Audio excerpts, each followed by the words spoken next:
This is my review of When Marnie Was There. What did I like? Well, I'm an absolute sucker for a good old-fashioned whodunit. It doesn't even necessarily have to be a murder mystery. If there was a compelling mystery, there's just something inside of me that has to know how it all played out. Fewer things can so effectively pique and maintain my interest, and that's something that this anime does very, very well. And obviously that alone isn't why this is a good anime. It does a lot of other things right. Trying to figure out who Marnie is and why she only appears to Anna. It was so well done and so interesting that I just had to watch to the end to find out. Now, there are mysteries that I don't find interesting.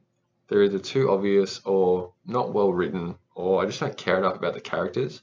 So a mystery in and of itself isn't actually enough to sustain my interest.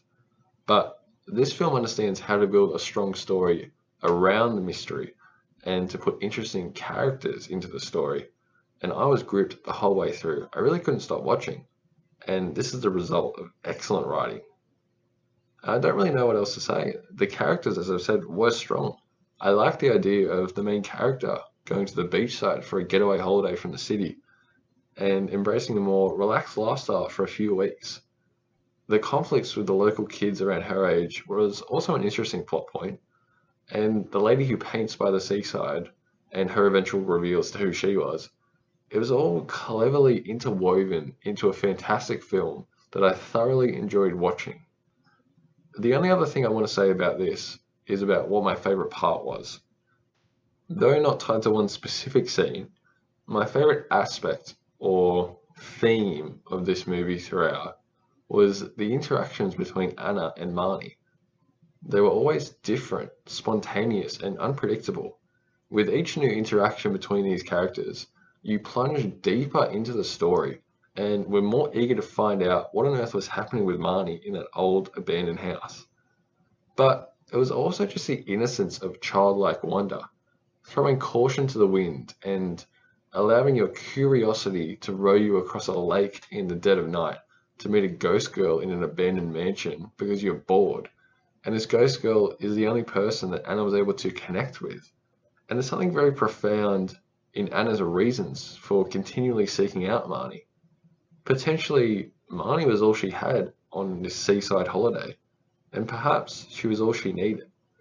So I think in Anna's motivations for wanting to seek out Marnie was almost a comment on how she couldn't connect with anyone else in the town, especially the other people around her age who she was constantly in conflict with.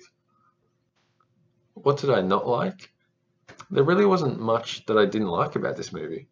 It really is one of the best animes I've seen, and I very much enjoyed watching it. So perhaps this is an appropriate time to explain my rating system when I rate movies out of 10.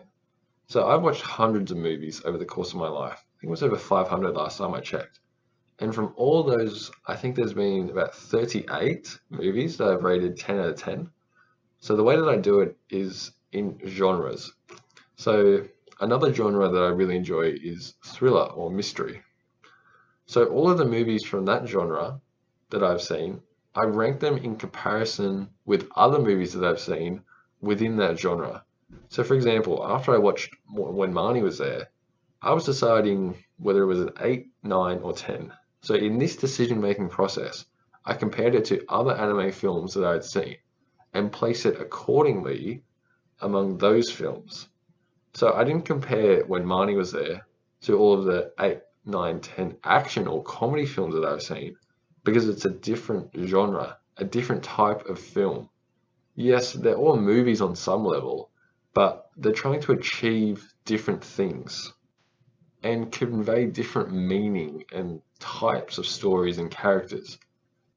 The only exception to this is that though not all my 10 out of 10 films are from the same genre, there is something that unites them in their superiority above all other films. They are the best. They are my favorites. I can personally justify why each of those movies is a 10 out of 10. So I did consider When Marnie Was There for a 10. And in this process, though I mostly compared When Marnie Was There to all my other 10 out of 10 ranked anime films, I also broadened my scope to include all the other 10 out of 10 films. but after careful consideration, I just didn't feel like it was quite at the level of a 10. And there's no rigid criteria that I can use in determining why some films are 8, 9, or 10. I actually wish there was a more rigorous measure that I could use to make it more objective. But this is the nature of art in general. It is very subjective, especially when you try and quantify it with a number. It's very difficult to quantify how much you like a work of art because it's more qualitative by nature. And I just wanted to mention this because it is more difficult than you might think for me to discern between 9 and 10 rated films. Does a 10 have to be flawless? Does one major flaw disqualify a movie from being a 10? Not really, because there are things about my 10 rated films that I would change, and they would actually be slightly better films, in my opinion, if those changes were made. But there's still a 10 rated film regardless. These minor discrepancies aren't enough to warrant it being stripped of its 10 rated status. But as I've been doing reviews, I have noticed that I don't remember a lot of things that I dislike about 8 and 9 rated films, but it's more just a subjective feel thing. When I watch a 10 rated movie, I just know it. I feel it. It's innate. I can exactly pinpoint it and say, aha, that's exactly why it's a 10 rated film. And even within the same genre, I may like two movies for very different reasons. So I suppose all I'm trying to say is that it's not always easy to justify rankings or ratings for movies. Sometimes it really does come down to an intangible feel thing that's mostly innate and inexplicable. And this is just the nature of the subjectivity of art.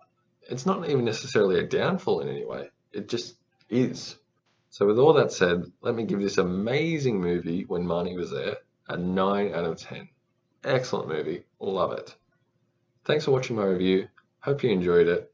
Check out some other videos on my channel for more anime and Pokemon content.